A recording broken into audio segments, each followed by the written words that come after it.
Hello, welcome to Health and Pharma interview session. Today we are joined by a special guest, Caroline Loew, CEO of the Mural Oncology. You are welcome. Hussein, thank you so much for inviting me. I'm delighted to be here today. Thank you very much again for joining us. In this session, we will dive into the potential cytokine-based immunotherapies for cancer treatment. Additionally, we will explore the transformative role of the engineering cytokine like Nemvaleukin in cancer treatment, discuss various topics about their research, novel drug candidates in Mural Oncology pipeline. Well, so we can start with some information about your background, your professional journey, and some detail about the mission of the Mural Oncology. Thank you. So I'm a scientist CEO, and I have a pretty deep career experience in immuno-oncology. So I've spent over 25 years now in drug development, and it's been just a wonderful journey. And much of my career was actually in large pharma, and I spanned a lot of experience in many different functions across the drug development spectrum. And I had the good fortune to lead drug development programs that came to market as well, which was just a tremendous learning experience.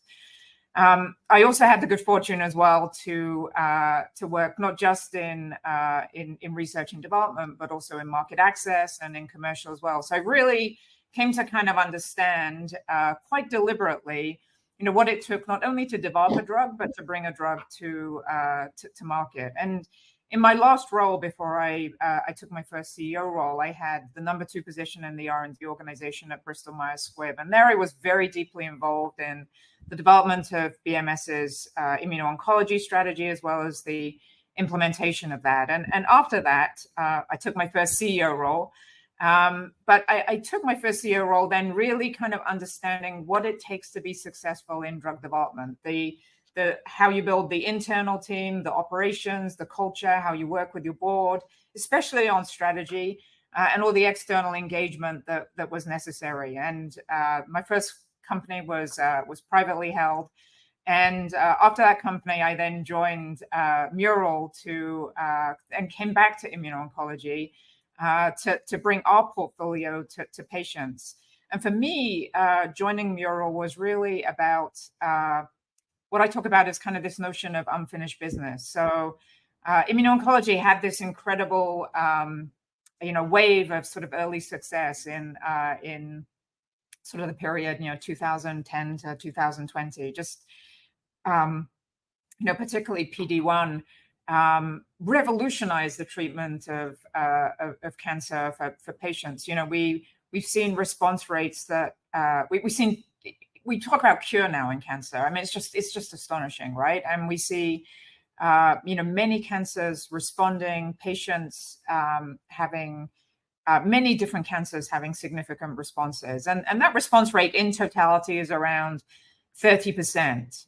But that means that there are about 70% of patients who don't respond. And for me, that is kind of this unfinished business of immuno-oncology. And what happened in our work broadly, not just at BMS, but broadly across the industry, was we had this first wave of agents, particularly the PD-1s. They were tremendously successful. They worked in many different cancers. And we, like others, started to develop many, many other mechanisms of action. And today, only one of those has actually been approved since. And what happened was that sort of, I think we really thought that we had kind of cracked the code biologically, and that our science was able to bring forward a whole new raft of IO agents, on the heels of PD-1. And the reality was that we just weren't quite there. Our understanding wasn't quite good enough to bring kind of the next wave of agents forward. So for me, it was sort of frustrating. On the one hand, tremendous advance. On the other hand, kind of, a lot of patients still left underserved. And coming to Mural, is about delivering that next wave of IO agents, and specifically delivering on the transformative potential of cytokine-based immunotherapies in cancer. And here we have something that I think about as kind of an unfair advantage, which is, if we look back now 30 years, we have kind of like what I call the OG of immunotherapy in our hands. So high-dose IL-2, recombinant high-dose IL-2, so the original IO therapy, if you want, was shown to be curative in renal cell carcinoma and later in melanoma. The data was just astonishing, right? It was absolutely amazing. Patients were cured. And then later, kind of the other IO therapies started to come forward. But the problem was that it had a very aggressive side effect profile, such that in the end, patients couldn't be, reasonably treated with it. And it just didn't see wide adoption. But we know that the mechanism works, right? We know that high-dose IL-2, no matter the high-dose IL-2 is curative, we just have to abrogate this side effect profile. So for me, that's very exciting. As we think about bringing cytokines forward, we know mechanistically they work. We know that they can be additive to existing IO mechanisms. The question is sort of how to unlock that. And that's what we're doing at Mural. And the reason we believe that we can do that now is that we've seen tremendous advances in protein engineering that give us exquisite capabilities to engineer away the issues that are causing these side effect profiles. And so that's what we're doing at Mural. And we have our lead candidate, which is a modified, an engineered IL-2, is actually in late stage development today. And we expect to report data on that in 2 indications next year. Given transformative potential of cytokine-based immunotherapies in cancer treatment, could you elaborate on your strategic approach to advancing these therapies, particularly in cancer with the currently limited treatment options? Mm-hmm. So the approach that we've taken is, is twofold. The first is that we want to demonstrate monotherapy activity, and the second is that we want to demonstrate combination therapy activity, and kind of with a backbone agent. And the backbone agent today in immunotherapy is PD-1. For monotherapy activity, we've actually focused on a very hard to treat melanoma. So a subtype of melanoma, mucosal melanoma. It's a very rare disease, recognized subtype of cutaneous melanoma. It has about half the response rate of PD-1 to half the response rate of cutaneous melanoma to PD-1. So we're focusing on that for monotherapy. And then for combination therapy, we're focusing on platinum-resistant ovarian cancer. That's also a cancer that is not responsive to PD-1. So Keynote 100, was a large phase 2 study that was undertaken in platinum-resistant ovarian cancer in monotherapy. That study failed. There was about a 10% overall response rate there.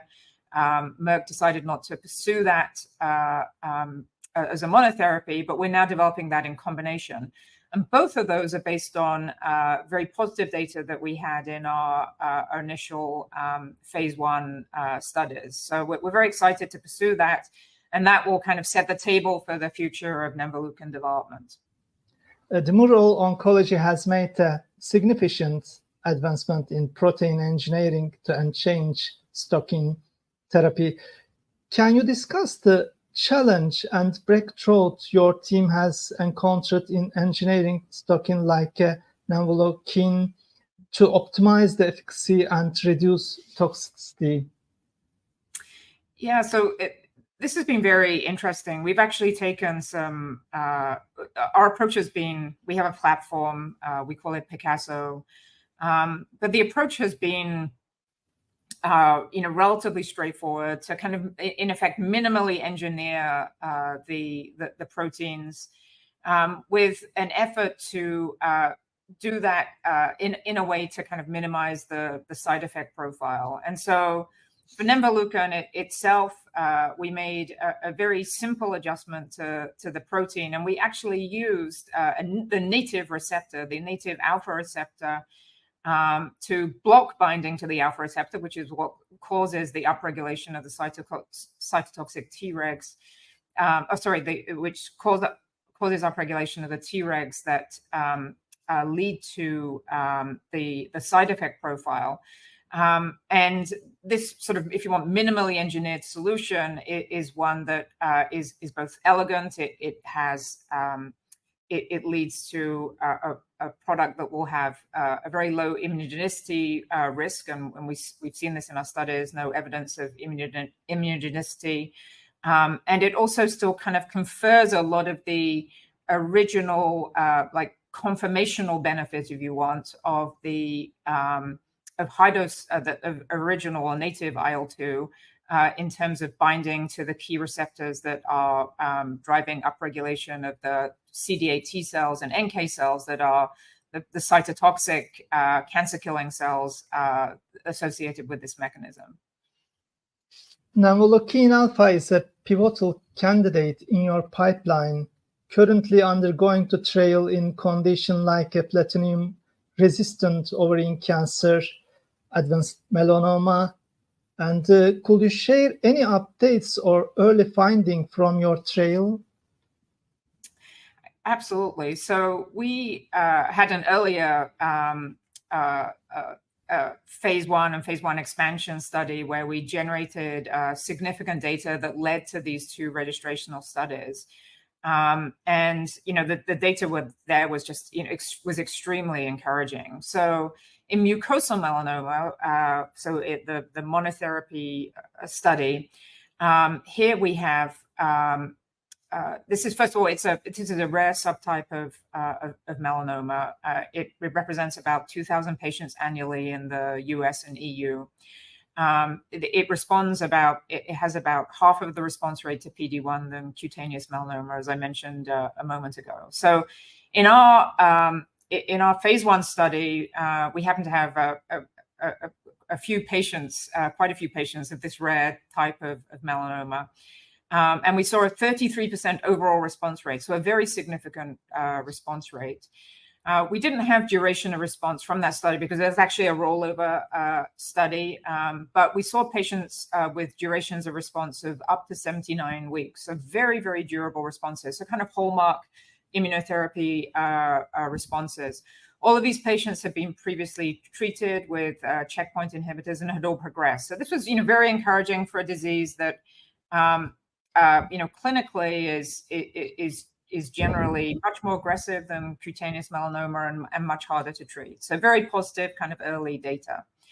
The platinum-resistant ovarian cancer data was also very interesting. So as I mentioned a moment ago, we know that PD-1 is not responsive to platinum-resistant ovarian cancer. So there was a large phase 2 study that was conducted by Merck with PD-1, and it had about a 10% response rate. So we know that PD-1 doesn't work. So it's a relatively cold tumor.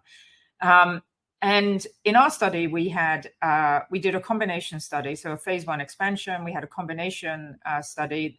We happened to have a reasonable number of platinum-resistant ovarian cancer patients in that study.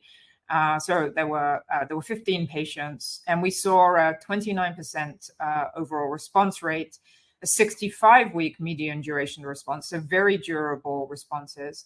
These were very late-line patients. Most of them had 5 or 6 lines. The median, the average number of prior lines was 5 or 6. And we had actually 2 complete responses in that group as well. So this was very encouraging for a disease that has been just very intractable to treat.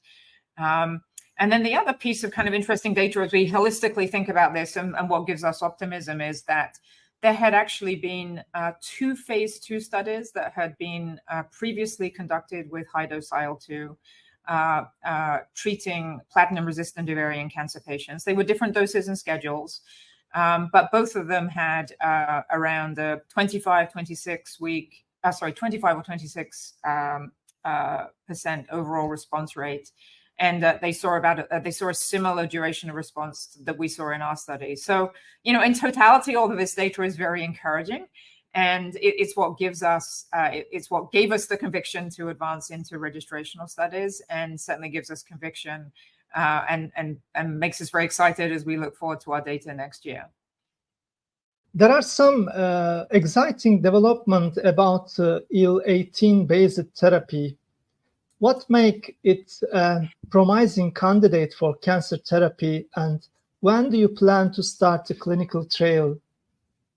Yeah, so indeed, IL-18 is a super interesting target, and there has been, I think broadly we're seeing, kind of resurgent interest in cytokines as a class, as a subclass of kind of IO agents. And IL-18 in particular is a target that has seen a lot of interest. There have been a couple of large pharma companies that have licensed IL-18 assets in the past 9 months or so, and it's a target of a lot of interest. So we have one. We're very excited about it. We get a lot of positive feedback about it. But why is it interesting? Well, a couple of things. So mechanistically, it reinvigorates dysfunctional T cells. So that's sort of mechanistically what it does, and so it can increase, anti-tumor immunity. So that's kind of the core of what it does. But it does that by acting on NK cells and CD8 T cells and dendritic cells. So it sort of has this nice kind of trifecta of action. So all great. The reason that we haven't seen it in development to date, and this is why, again, back to your question earlier, what's exciting, what's kind of moving forward, why do we think, sort of science has got us, is now helping us unlock the biology. The protein engineering is enabling us to unlock this mechanism today, because until now, this mechanism hasn't been available to us because IL-18 has a binding protein naturally, and that binding protein it immediately neutralizes its efficacy. And so essentially, every time you generate IL-18, the binding protein knocks it out and you see no efficacy. The other problem that has always existed is that, and this is a common problem with cytokines, I think it's with every cytokine, is that they have a very short half-life. So for them to be drugs, you really need to increase exposure with some kind of half-life extension. So protein engineering, and particularly the capabilities that we've built at Mural, have allowed us to do two things. First of all, we've been able to create a protein that is resistant to that IL-18 binding protein. So we unlock the efficacy, we unleash the efficacy if you want, and while maintaining all of that very exciting IL-18 activity to kind of reinvigorate these dysfunctional T cells. And then the other piece is that we've been able to increase exposure by adding a half-life extension domain. So we can see that sort of activity over time. So those are kind of the two key things that we've been able to do. We're going to nominate a candidate for this program later this year, and we'll be providing more updates. But that program is moving quickly. We're super excited about it, and we look forward to sharing more information soon. And moving the next question. What's your approach to combination therapy, particularly in integration of the Nemvaleukin with the other treatments modalities like a PD-1 inhibitor? What strategy are you exploring? Yeah, so you've heard already that we have Nemvaleukin in combination with PD-1. That's a core part of our early development. And the philosophy there is, first of all, there's reason to believe that mechanistically that's a rational combination. I'm not going to say synergistic. Synergistic is kind of a loaded word in drug development, but there's definitely a rationale for that combination. But I think it's just stepping back a little bit from where we are. If you look at cancer treatment today, in particular, it's become a world of combinations, and as we move forward, we're going to see that just continue to increase, right? And more combination treatments advancing. And so the strategy has to be, first of all, understand that your activity has monotherapy activity. And I think we, like many, involved in cancer, believe that sort of table stakes. You have to have that. You have to have that activity. You have to know that your agent works by itself. And then you can start to combine it with other things. And I think the whole, there are many potentials that there beyond PD-1. And, one very sort of, obvious one that many people are pursuing now is just combination with chemo. And we see that obviously as just something that actually works extremely well in PD-1 and, is another pathway to explore. But there are many, rational combinations that I think we can and will start to pursue. And, we're looking forward to exploring that as the portfolio expands over time. And could you expand on the strategic importance of the developing Nemvaleukin as both a monotherapy and the combination with other drug? So, first of all, I think you have to know that the agent works by itself. It's been extremely hard to demonstrate that an agent only works in combination. And so I think my perspective, and it's not just a perspective that I hold, but many believe that to advance an agent, in development, in any therapeutic area, you have to understand that it has monotherapy activity. So for us, that's kind of key, right? We've done that with Nemvaleukin. We were able to recapitulate the data that there is for high-dose IL-2 with Nemvaleukin. And now we're advancing both a monotherapy program and a combination therapy program. But then the second piece is exactly what I just said. The reality of cancer treatment is that it's a world of combination. And I would expect that the predominance of our portfolio will be in future in combination rather than in monotherapy, because that's just how cancer treatment has evolved. And, I think that's where we will take advantage of that as we continue to pursue our development program. From your perspective, what are the most significant barriers today in immuno-oncology that still need to be addressed? And how is Mural positioned to tackle this? The biggest thing is this, what I think about as this plateau in treatment response, right? That we saw these incredible advances, sort of 10 years ago or so, brought particularly through the introduction of, the early IO agents and, just incredible responses across a whole range of tumors. And that lifted sort of overall, response rates to around 30%. But as I said in kind of my opening remarks, that means that 70% of patients aren't responding, right? Or are, often are relapsing. And that for me that's where we need to go next. And, you see many companies focusing on many different modalities to try and crack that. There's a reality that IO has been incredibly successful.